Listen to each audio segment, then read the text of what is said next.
নমস্কার বন্ধুরা, আশা করি তোমরা সবাই খুব ভালো আছো।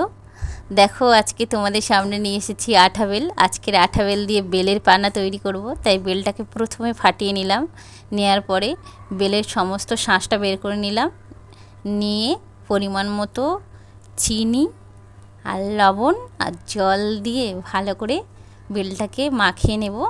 মাখিয়ে নেওয়ার পর আমাদের বেলের পানা রেডি হয়ে যাবে।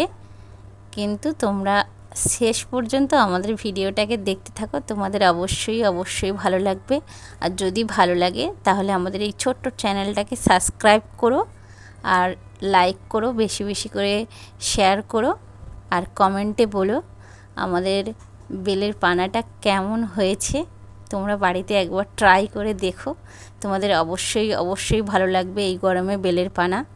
আর তোমরা সবাই খুব ভালো থাকবে। টাটা বন্ধুরা।